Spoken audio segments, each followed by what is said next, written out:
14절에서부터 27절까지 말씀은 제자들의 현재 상황을 통해서 제자들이 정체, 즉 내가 누구냐, 내가 어떤 신분을 가지고 있는 사람들이냐라고 하는 것을 확실하게 알려주시면서 하늘의 영광을 경험한 제자들에게 산 아래에서 어떻게 살아야 되는지에 대해서도 말씀을 하고 있는 장면이 오늘 24절에서부터 27절까지의 말씀입니다.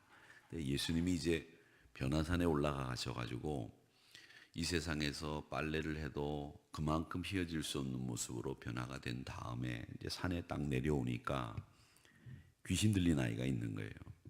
산에서 내려오면 꼭 만나게 되는 문제들을 예수님도 만나신 거죠. 옛날 모세가 시내산에 십계명을 받으러 이렇게 올라갔다가 내려오니까 그 아래서 아론을 비롯한 그 이스라엘 백성들이 황금으로 우상을 만들어 놓고 그 앞에서 뛰고 절하고 난리가 났어요.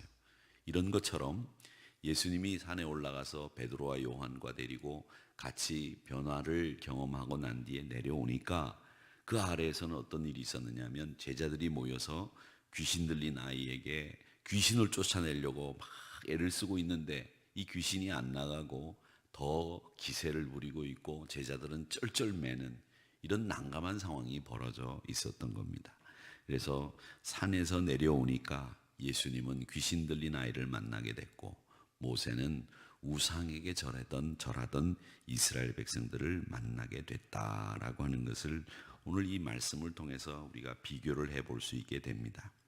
이 세 명의 제자들과 예수님이 산에서 내려올 때 도움을 얻지 못했던 그들이 결국 예수님 앞에 무릎을 꿇고 간청합니다. 주님, 귀신을 쫓아낼 수 있도록 도와주시옵소서. 근데 제자들에게 귀신을 쫓아낼 수 있는 권능을 안 주셨느냐? 주셨어요. 언제 주셨느냐? 제자들을 복음을 증거하기 위해서 파송하면서 모든 권능을 다 허락하셨는데 이 제자들이 그 권능을 받고서도 그 권능을 행하지 못했다는 거예요. 여러분, 제가 늘 말씀드리죠. 교회 오시면 여러분들이 하셔야 될 일이 뭐냐? 복을 달라고 구하는 거, 그것도 중요하지만 여러분들이 이미 받은 것을 확인하고 경험하고 나누고 돌아가는 것이 이 교회라고 하는 곳이 하는 일입니다. 이렇게 말씀을 드리는 이유는 여러분들은 이미 권능을 다 받으신 거예요. 축복을 받았고 여러분들이 복이 되셨어요. 그러니까 교회에 오셔서 내가 복이다라고 하는 것을 확인하고 내가 받은 축복을 여기서 다시 한번 마음껏 누리면서 다시 성도들과 교제 나누고 그리고 돌아가는 게 교회 생활이라는 거죠. 그러니까 하나님이 우리에게 에클레시아라고 하는 교회, 즉 뽑아서 여기에 모이게 한 이유는 다른 게 아니에요. 어떤 분들은 무교회주의자들도 있죠. 그 유명한 함석헌 옹, 그분이 무교회주의자 아닙니까? 그 무교회주의자이면서도 성경을 잘 아는 그분과 똑같은 분이 도올 김용옥 같은 분도 성경에 대해서 너무 해박한 지식을 가지고 있죠. 좀 잘못 알고 있는 것도 있지만 이제 그분들이 교회를 부정해요. 그런데 그 교회를 부정하는 이유는 그분 나름대로 자기 혼자 신앙생활 잘할 수 있고 성경의 지식도 알 수 있고 믿음도 가질 수 있다고 생각하지만 그분들이 모르는 게 있단 말이죠. 그게 뭐냐? 교회는 우리가 이미 받은 축복을 확인하고 내가 하나님께서 복이라고 말씀하신 것을 확인하고 경험하고 나누는 장소란 말이에요. 이걸 간과하면 안 돼요. 우리가 공부하는 것도 중요하지만 공부하고 난 뒤에 선생님이 중간고사도 보고 기말고사도 보고 때로는 쪽지 시험도 보지 않습니까? 그 왜 시험을 봐요? 그 시험을 보는 이유는 네가 얼만큼 공부했는지 가늠할 수 있잖아요. 시험 시간이 되면. 그리고 그 시간에 지금까지 공부한 걸 총 정리도 하고 그리고 내가 다음 단계로 넘어가기 위해서 지금까지 배운 것을 초석으로 발판으로 삼아서 다음 단계로 올라갈 수 있는 계기가 이 시험 기간이란 말이죠. 그러니까 여러분 이 교회 안에 와서 여러분들이 지금까지 세상에 나가서 말씀대로 산 것을 총 정리하고 또 그 생활을 여러분들께서 다시 한번 확인하고 그 다음에 단계 신앙으로 탁 도약하는 매주일, 매일의 삶이 이 교회 생활이라고 하는 겁니다. 그러니까 여러분들이 권능을 받았다고 하는 것을, 여러분들이 복이라고 하는 것을 이 교회 안에서 날마다 확인하시기를 바랍니다. 자, 그러면 그 권능을 받았는데 우리가 그 권능을 행하지 못하는 이유는 두 가지예요. 하나는 뭐냐면 작은 믿음 때문에. 그 작은 믿음이라고 하는 것은 오늘 여기 말씀에 겨자씨 하나일 만한 믿음도 없다 이렇게 말씀하셨으니까 그 겨자씨보다도 적은 우리의 믿음 때문에 우리가 가지고 있는 권능을 행하지 못하는 것, 그 이유 하나이고요. 또 하나의 이유는 뭐냐면 우리의 영적 둔감함, 그게 두 번째 이유예요. 그래서 영적인 둔감함 때문에 결국은 우리가 받은 권능도 행하지도 못하고 있는지도 모르고 살아간다, 무능하게. 그래서 작은 믿음과 영적인 둔감함 때문에 그렇다라고 하는 것을 예수님도 말씀하시고 있다는 겁니다. 그래서 20절 말씀에 너희 믿음이 작은 까닭이라, 이 이야기를 분명히 말씀하시고 있는 겁니다. 그러니까 여러분, 이 시대에 일어나는 문제들을 해결할 수 있는 능력은 우리 안에서 생기는 게 아니에요.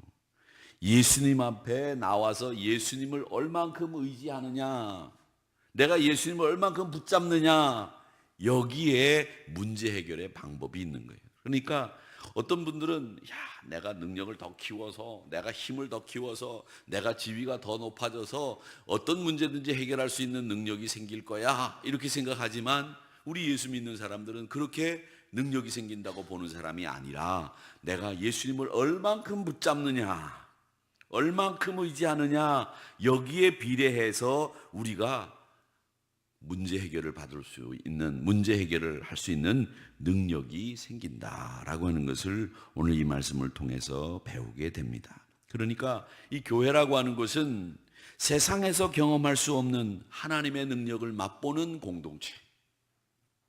여러분들 얼굴을 쳐다보면서 은혜 받고, 여러분들과 같이 성경을 읽으면서도 감동이 있고, 여러분들과 같이 찬송을 부르면서 그 크신 하나님의 은혜를 나누는 거예요.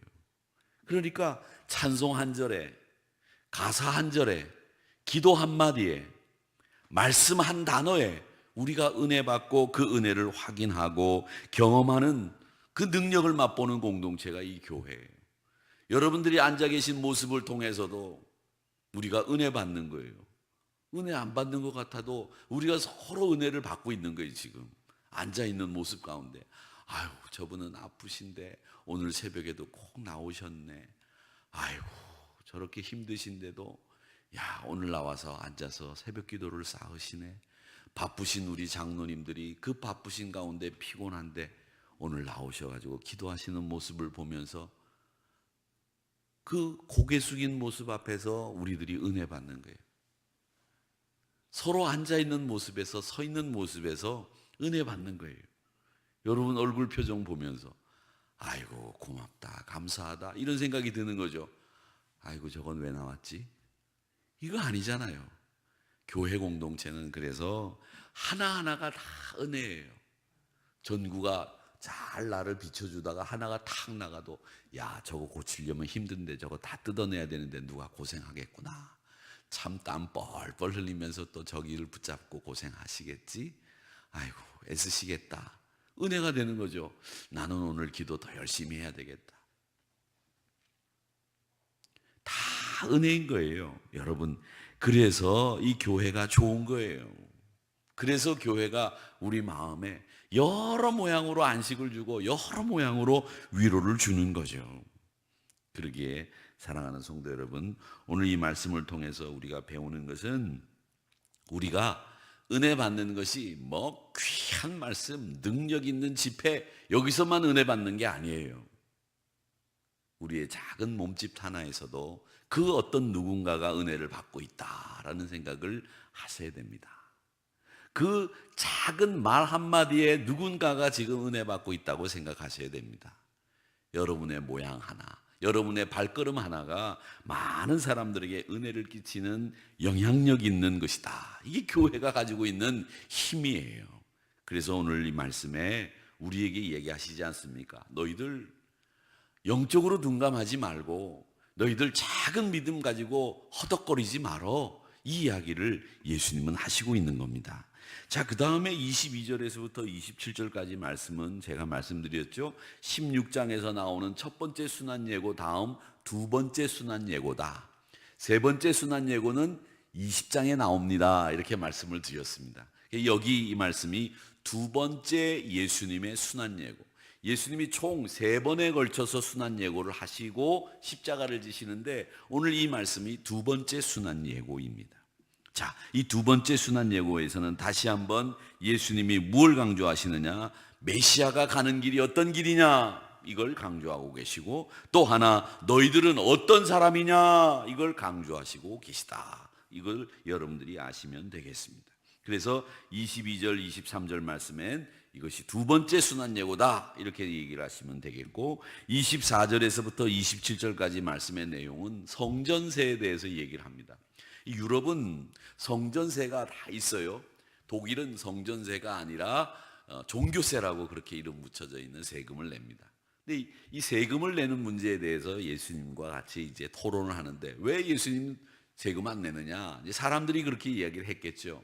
그래서 예수님이 제자들에게 물어보는 겁니다. 야, 세금을 걷는 사람이 아들에게 세금을 받냐? 다른 사람에게 세금을 받냐? 타인에게서 세금을 받냐? 그러니까 이 세금을 받는 사람이 아들에게서 세금을 받는 게 아니라 타인에게서 세금을 받지요. 그 말씀은 뭐냐면 우리 예수 그리스도가 하나님의 만왕의 왕이신 하나님의 아들이기 때문에 세금을 낼 필요가 없다, 이 얘기를 하시기 위해서 아들에게서 세금을 받느냐 타인에게서 세금을 받느냐 이걸 물어보시는 거예요.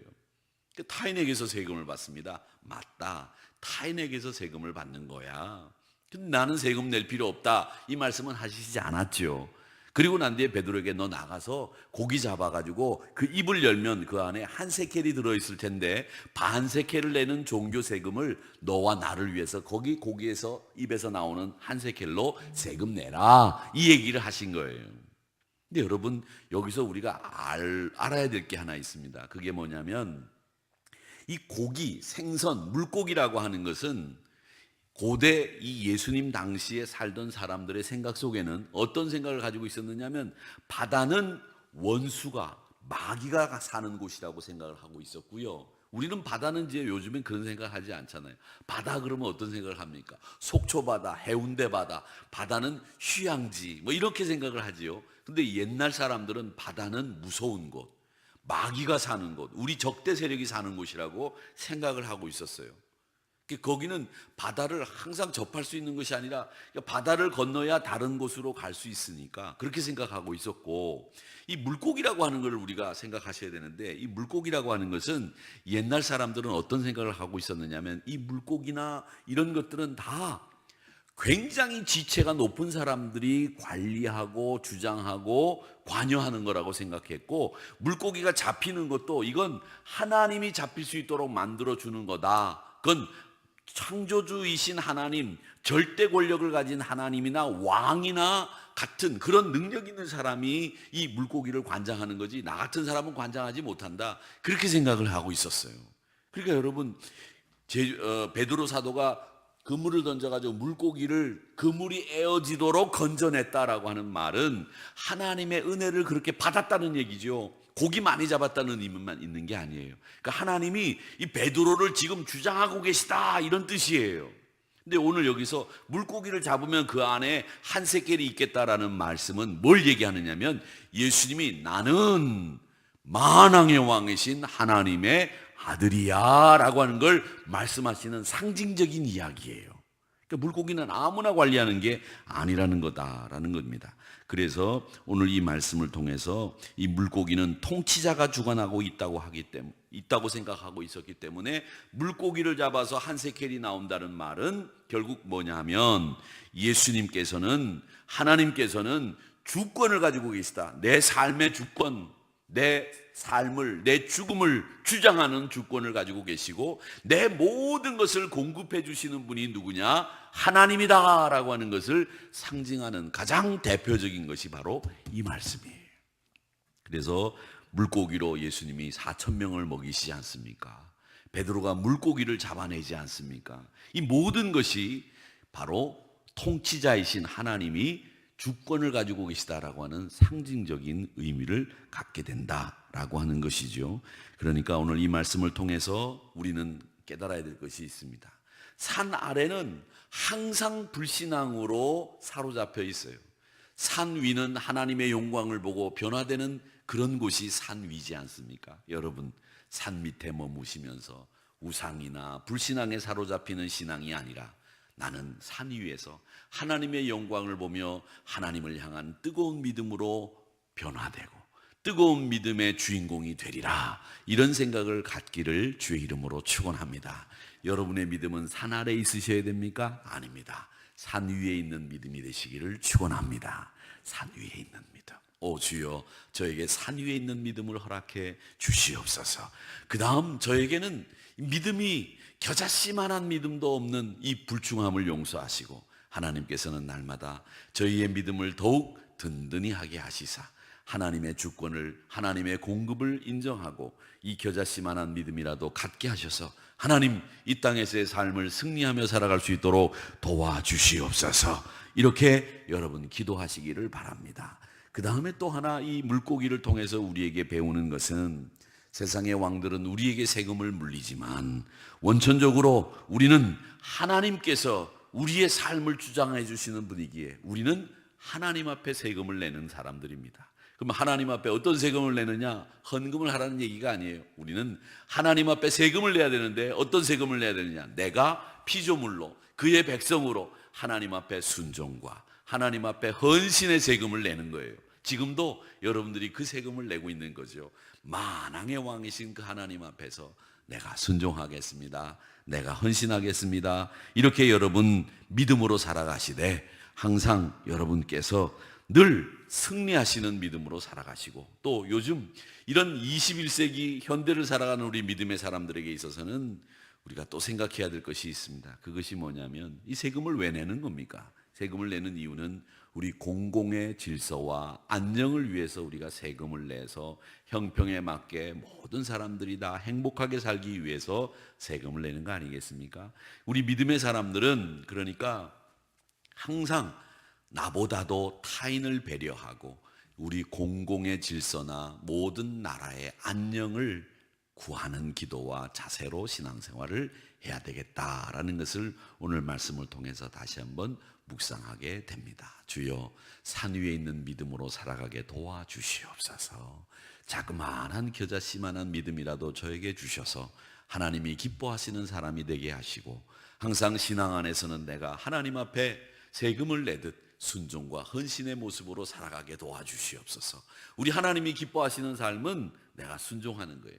내가 헌신하는 거예요.